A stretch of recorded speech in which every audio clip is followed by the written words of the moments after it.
This is FinTech Futures at Sibos, and I'm joined by Raj Seshadri of Mastercard. Thank you so much for taking the time out to speak with us. How are you enjoying the conference so far? It's an amazing conference, and thank you very much for inviting me here. Excellent, no worries, no worries. I guess just to get started, would like to quickly introduce yourself then and your role at Mastercard. Sure. My name is Raj Seshadri, and I'm the Chief Commercial Payments Officer at Mastercard, responsible for all the payments and money movement across businesses of all sizes as well as governments. I guess just to get started then, I mean, you've mentioned there, businesses these days, whether small or large, are increasingly global in their operations. What are the biggest challenges banks face in supporting B2B cross-border payments now, and how is Mastercard helping them scale effectively? That's a great question. Businesses of all sizes are increasingly global in their operations in terms of where they source their inputs, where they distribute their, the products and services that they make. And so what we're finding is that the demand for cross-border payments and money movement has increased.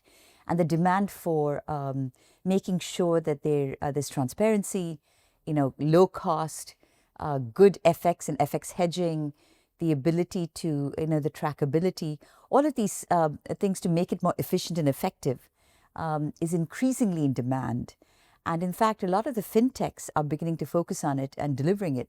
And so that's a challenge for the banks. That's the biggest challenge and the opportunity for the banks, which is to create this and deliver it to businesses so that they can be the ones that own the relationship. And so in that context, we have Mastercard Move, which is a capability that many of our banks and fintechs use. And for the banks in particular, it's a very valuable network that uses card rails and account-to-account rails. And what Move does is provide the ability to transfer money globally in 150 currencies across 200 countries. And it touches about 95% of the world's bank population with about 10 billion endpoints. So there's massive scale in the network.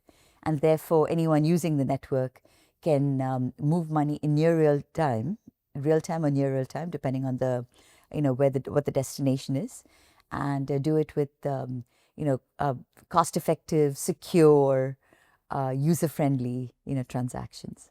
Excellent, excellent. What kind of uptake have you seen with Mastercard Move as well at the moment? The uptake is phenomenal. There are more and more use cases that we're seeing deployed.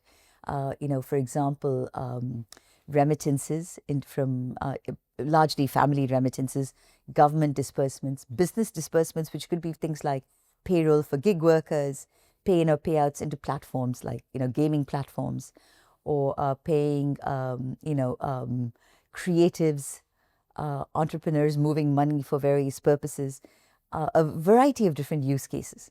So we're here at Sibos. There's a lot of excitement around real-time payment networks and digital rails, but correspondent banking still plays a vital role, especially in kind of high-value B2B flows. How is Mastercard modernising this system for banks and their corporate customers? Yeah, the correspondent banking network is the backbone of B2B flows, as you know. But there's some challenges there, where there are opportunities to lower the amount of liquidity, to reduce the risk, to provide transparency and visibility and cost certainty. And so what we're doing is, we know a lot about schemes. We run a lot of networks globally that are at scale. So with the correspondent banking infrastructure, we saw the opportunity to introduce a scheme that can bring, in messaging that allows, that sits on top of the correspondent banking operations, and that allows for lower errors, lower risk, higher certainty, transparency, so you can actually see where the money is, and as well as reducing things like liquidity costs and needs on both sides. And so that's Mastercard Move for commercial payments, which we're bringing to market. We announced it at Sibos in Beijing last year, and we're bringing it to market. We just did a big launch event with a number of our partner banks, both the ones that piloted with us as well as ones joining us in order to bring this to life over the coming months and years. And I think this will make a big difference to making the correspondent banking network that much more effective.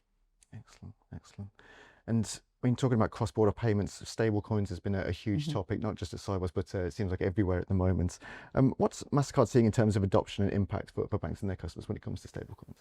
Everyone, this is all they're talking about these days, is stablecoin. It's really interesting because to me, it's a yet another currency that we can all deploy, right? The currency itself, as you know, is real time, it's fast, it's cost effective. And then if you couple it with networks, so take many of our networks, our card network, our money movement network, Mastercard Move. What networks bring are ubiquity, reach, acceptance universally, security, convenience. It's sort of a user-friendly experience, predictability of transfers and payments. And so you take these network benefits and couple it with stable coins and add stablecoin as yet another choice for consumers, for businesses of all sizes to make payments, to pay, get paid, and move money. Then all of a sudden you've expanded the addressable market. And so we see it as a way to expand our addressable market, as well as that for our banks and our partners, so that end customers, small businesses, middle market companies, large corporates, and consumers have one more choice in how they can interact as they get money, as they pay money, as they move money. So that's how we see stablecoins expanding the choice set that is out there. Excellent. So looking ahead then, what's Mastercard's long-term vision for cross-border payments, and how are you positioning to lead the next phase of transformation there? When we see this space, there's a seismic shift happening across the industry.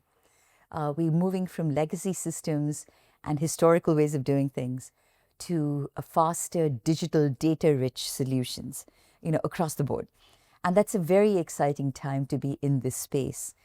As consumers, we're all consumers. If you're an employee of a business of any size, you are a consumer at heart. And in the consumer world, we've all gotten used to very seamless, secure, digital, amazing user experiences that are almost instantaneous and intuitive. And so that's coming into the world of business payments, where many of us now, when we go into work as employees, as businesses, as governments, we want these payments to be equally easy to use. And so when it comes to cross-border payments, what that means is an opportunity to bring the same level of trust and security and transparency, speed, cost effectiveness, low risk, high compliance, automatic compliance, etc., lower the liquidity needs. You take all of those things and suddenly all of this is possible. And so bringing that to bear and transforming and building on our systems to get there is very exciting.